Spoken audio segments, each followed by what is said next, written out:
గ్రంథము 34వ అధ్యాయము. నేనెల్లప్పుడు యెహోవాను సన్నుతించెదను నిత్యము, ఆయన కీర్తి నా నోట నుండును.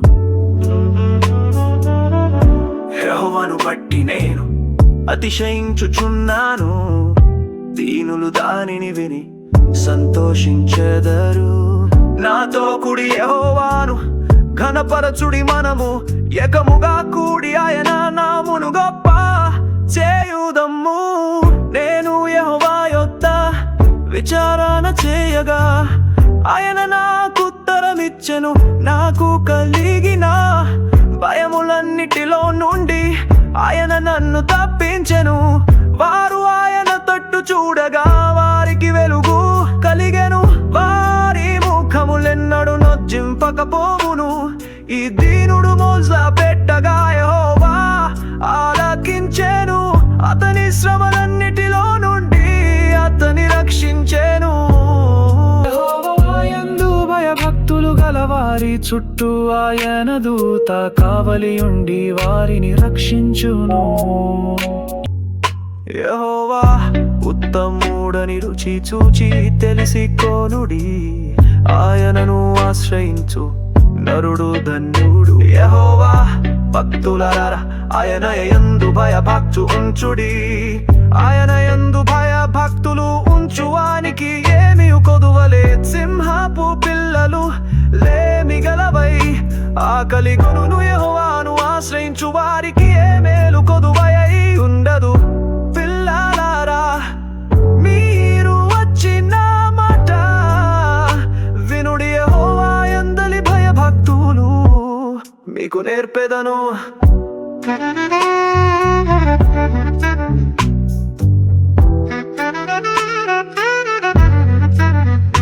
బ్రతుకగోరు వాడెవడనున్నాడా, మేలు నొందుచు అనేక దినములు బ్రతుకగోరు వాడెవడైనా నున్నాడా.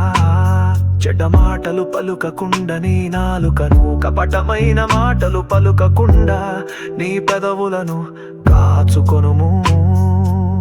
కీడు చేయుట మాని మేలు చేయుము, సమాధానము వెదకి దాని వెంటాడుము. కవిడయత్వ దృష్టి నీతి మంతుల మీదనున్నది, ఆయన చెవులు వారి మొరలకు ఒగ్గియున్నవి. క్రియలు చేయువారి జ్ఞాపకమును భూమి మీద నుండి కొట్టి వేయుటక యెహోవా సన్నిధి వారికి తముగా నున్నది.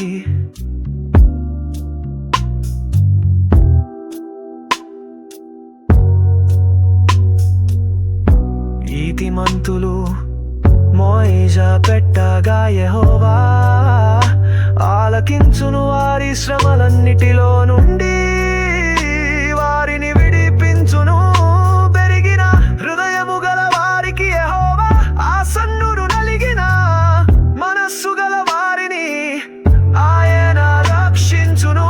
నీతిమంతునికి కలుగు ఆపదలు అనేకములు, వాటి అన్నిటిలో నుండి యెహోవా వానిని విడిపించును.